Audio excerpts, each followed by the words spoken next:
When you think about our power grids, our water systems, even our supply chains, all the stuff we rely on every single day, well, they're being tested.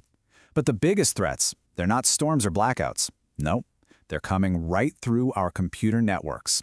So today, we're going to break down the FBI's playbook for how to defend them. Let's dive in. This quote from the FBI's cyber division chief, it just hits the nail on the head. A digital break-in is, well, it's silent. It's methodical. You have no idea it's even happening until, bam, an adversary decides to flip the switch. And by then, it's often too late. And let's be super clear here. This isn't some far-off futuristic problem. It is happening right now. We've got state-linked groups, like the one called Volt Typhoon, already discovered hiding inside our utility networks. And they're not there for a quick smash-and-grab job. No, they're playing the long game, learning our systems, mapping everything out, and just waiting for the perfect moment to cause some real damage. So the big question is, how did we get here? How did we become so vulnerable? Well, the answer is kind of baked into the very structure of our critical infrastructure. The weaknesses are, in a way, built right in. Okay, first off, a huge chunk of this infrastructure, we're talking up to 85%, is privately owned. You've got everything from giant corporations to tiny local utilities. This creates this messy patchwork of security standards, not some unified ironclad fortress.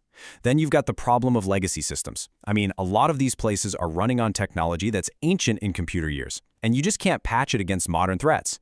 And finally, remember the idea of an air gap, where critical systems were physically disconnected from the internet? Well, those are pretty much gone. For the sake of efficiency, we've connected everything, and in doing so, we've created a whole bunch of new front doors for attackers. So, what happens when you put all those weaknesses together? You get a constant, never-ending stream of new vulnerabilities being found in the very systems that, let's be honest, control our world. All right, take a look at this. These aren't theoreticals. These are real-world alerts from CISA. And what I want you to notice here isn't just the product names, it's the numbers. Look at the severity column. Critical, critical, critical. And that CVSS score, that's basically a 1 to 10 scale of how bad a vulnerability is. We're seeing scores of 9.3, even a perfect 10.0. A 10, that's as bad as it gets. We're not talking about minor bugs here. These are gaping security holes in systems that run our healthcare, our energy, our water. You get the picture. Okay, I know that sounds pretty bleak. And it is. But it's not hopeless. Not by a long shot. Because the nation's top law enforcement agency has a plan. It's called Operation Winter Shield. And the whole point of it is to turn the tide, to move us away from just checking boxes for compliance and toward building real, genuine resilience. And this isn't just some catchy government code name. The FBI built Winter Shield from the ground up using lessons learned from tons of real-world cyber investigations.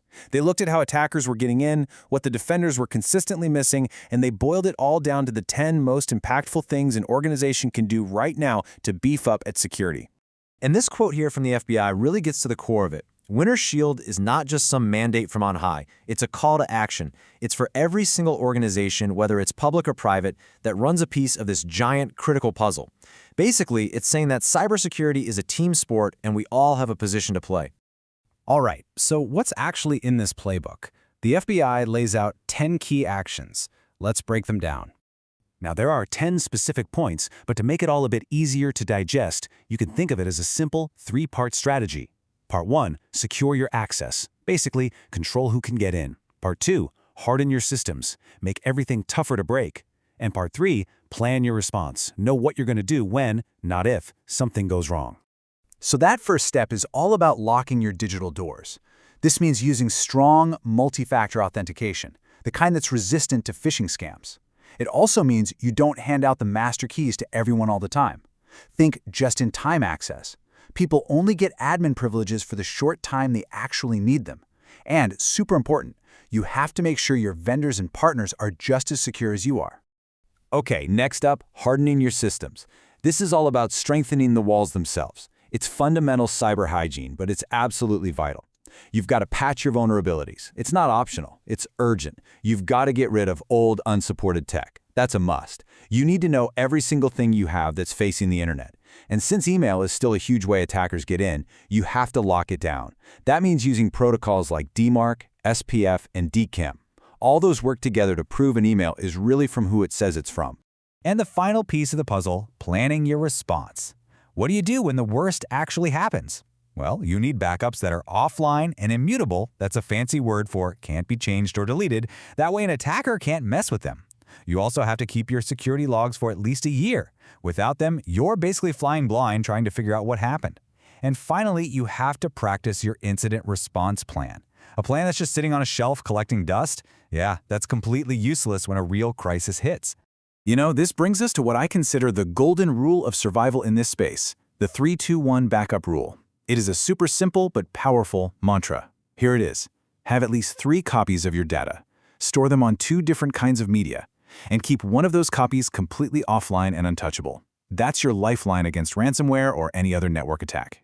So there you have it. The FBI has basically handed us the blueprint. The 10 most effective actions are laid out, clear as day.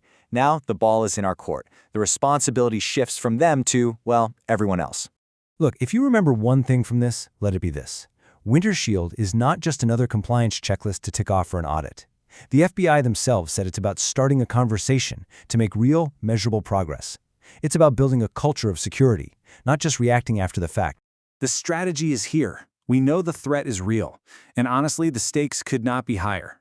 The only question left is the one right there on your screen.